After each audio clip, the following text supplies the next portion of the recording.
नमस्कार।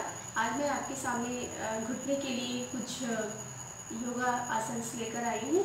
सूक्ष्म व्यायाम है ये, और अगर आपके घुटने में किसी तरह की कोई तकलीफ है तो उसके लिए मेरी पूरी कोशिश रहेगी कि इससे आपको आराम मिले।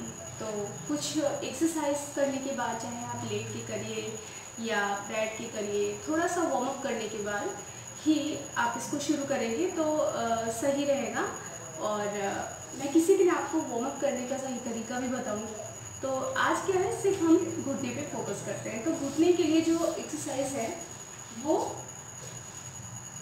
इस तरह से स्ट्रेट अपनी बॉडी को करके बैठ जाएंगे और दोनों हाथों को इस तरह से रखेंगे, और उसके बाद थोड़ा सा लेग शेक करिएगा। पैरों को जितना आप शेक करेंगे 8 to 10 टाइम इसको कर लीजिए। आपने जब वार्म अप किया था तो फिंगर्स का भी आपको करना होगा। तो ये इसको क्लोज ओपन कम से कम 5 to 10 टाइम स्लो करिएगा।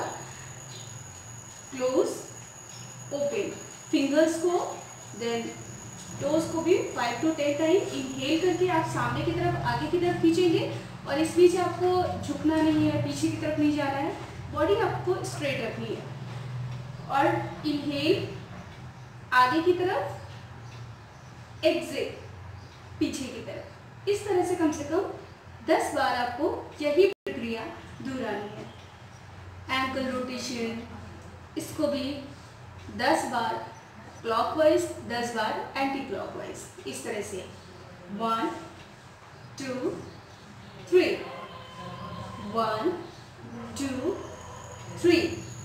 10 बार आप इस तरह से करेंगे तो 10 बार आपको उल्टा भी करना है, ठीक है। तो अब आते हैं घुटने पे। घुटने के लिए सबसे पहले है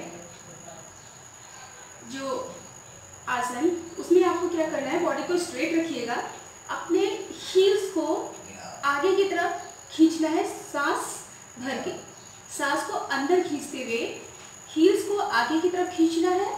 और कोशिश करिए आप जो थाइज है और आपकी बैक है उसको पीछे की तरफ, जिससे कि आपकी जो यहाँ जो जस्ट नीज के पीछे का हिस्सा है उस पर खींचा हो। आपकी काफ्स पे प्रेशर आता है, हैमस्ट्रिंग पे प्रेशर आता है, और ये आपके घुटने के लिए बहुत ज़्यादा फायदेमंद है। इसको कम से कम 8 से 10 बार करने की कोशिश करिए, और जितनी ज़्यादा हो सके आप 10 से 15 बार भी इसको करिए, आपको बहुत आराम मिलेगा। तो इस तरह से सांस भरते हुए खींचिए, आपके जो पंजे हैं वो आपकी तरफ, अंदर की तरफ आएंगे, और एड़ी जो है वो बाहर की तरफ निकलेगी। इस तरह से इनहेल, थोड़ा सा होल्ड रखिए,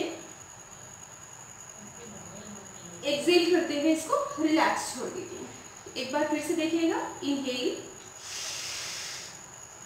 मुझे यहाँ पे प्रेशर फील हो रहा है, यहाँ पे हो रहा है, जो आपके जो यहाँ पे जो नीज पे जो गैप हो जाता है वो कवर करने में इसका बहुत फ़ायदा है। जो लोग इसको नहीं कर सकते हैं वो एक दुपट्टे के साथ भी इसको कर सकते हैं, या कोई भी कपड़ा या कोई भी चीज़ लेके अपने पंजों में फंसा के उसको आगे की तरफ पंजों को खींचेंगे। हमारा पर्पस सिर्फ ये है कि हमारे जो बैक वाला हिस्सा है उस पर प्रेशर है। तो इसको कम से कम 8 से 10 बार आप हर दिन करिए।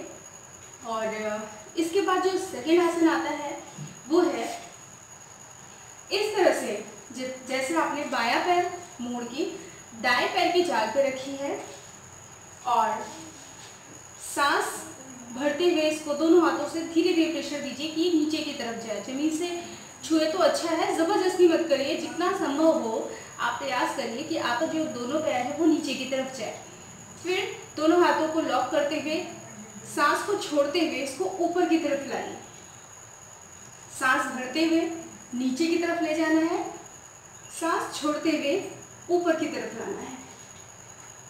इसके 2 फायदे हैं, एक तो घुटने के लिए होता है, दूसरा जो आपके पेट के जो एब्डोमिनल हिस्से के जितने भी ऑर्गन्स होते हैं उनका भी मसाज होता है, उन पर प्रेशर पड़ता है, तो ये डाइजेशन के लिए भी अच्छा होता है। तो इसको कोशिश करिए कम से कम 10 से 15 बार करने की, दोनों पैरों से इसको करना है। जैसे हमने बाएं पैर से 10 से 15 बार किया, तो दाएं पैर से भी यही प्रक्रिया हमें दोहरानी होगी। ये हो गए आपके 2 आसन। इसके बाद जो तीसरा आसन है वो है श्रोणी चक्र। सेम उसी तरह से हमें पैर को रखना है। अपने दाएं हाथ से बाएं पैर के पंजे को पकड़ेंगे और बाएं हाथ से घुटने को पकड़ेंगे। इसके बाद धीरे धीरे इसको सूर्य चक्र यानी एक सर्कल बनाना है और जब आप सांस लेंगे तो नीचे की तरफ ले जाना है पैरों को और सांस को छोड़ते हुए ऊपर की तरफ लाना है। धीरे धीरे करिएगा। स्टार्टिंग में आपको लगेगा सर्कल नहीं बन रहा है, लेकिन आप जब हर दिन प्रैक्टिस करेंगे तो वो आपको उसका फायदा ज़रूर मिलेगा। इस तरह से करेंगे। Inhale, exhale, inhale, exhale. अगर आपने 10 बार यही प्रक्रिया रिपीट की है तो सेम इसी को रिवर्स भी हमें 10 बार लाना है। इस तरह से 2 इनहेल, एक्सहेल, इनहेल, एक्सहेल। ठीक है, तो ये जो 3 आसन है इसका आपको कम से कम 15 से 20 मिनट अभ्यास करना है। और अगर संभव हो, हर किसी के लिए नहीं, अगर आप भद्रासन में बैठ सकते हैं तो धीरे धीरे इसकी प्रैक्टिस कर सकते हैं। लेकिन अगर आपके घुटने नहीं मुड़ते हैं या ऑर्थराइटिस की समस्या बहुत ज़्यादा है तो ज़बरदस्ती घुटनों को मोड़िएगा और जो अभी अभ्यास मैंने बताया बस उसी का आप उसी की प्रैक्टिस करिए।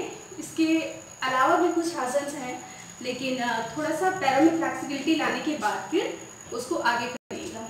एक और आसन है, जैसे कि दोनों पैरों को आपने फिर से सामने की तरफ रखा है और उसके बाद एक्सहेल करते हुए सांस को बाहर छोड़ते हुए हाथों को लॉक करेंगे, बॉडी स्ट्रेट रखेंगे और इस तरह से प्रेशर देना है। एक्सहेल, फिर यहाँ पे आपको लॉक करना है, सांस भरते हुए इनहेल करते हुए इस तरह से खींचना है। Exhale, inhale. पंजों को जितना आगे की तरफ खींचेंगे उतना ही ज़्यादा अच्छा रहेगा। तो इस प्रक्रिया को भी 10 बार बाएं पैर से करिए, 10 बार दाएं पैर से करिए। ये आपके हो गए 4 आसन। 5वां आसन जो है वो है सेम इसी तरह से अपने पैर को यहाँ पे पकड़िएगा और इसको रोटेशन करना है। जितना भी आप कोशिश करिए कि जितना भी ऊंचा ले जा सकते हैं और जितना भी नीचे की तरफ ला सकते हैं, पैरों को राउंड राउंड करिएगा। ये सर्कल बनाना है और उसके बाद जस्ट अपोजिट 10 बार अगर आपने क्लॉकवाइज किया है तो 10 बार एंटी क्लॉकवाइज भी आपको करना है। अब यही प्रक्रिया आपको दाएं पैर से भी करना है। तो उम्मीद करती हूँ कि आप हर दिन इसका अभ्यास करेंगे और अगर आप इसका अभ्यास करेंगे तो 100% आपको इसका रिजल्ट मिलेगा। धन्यवाद।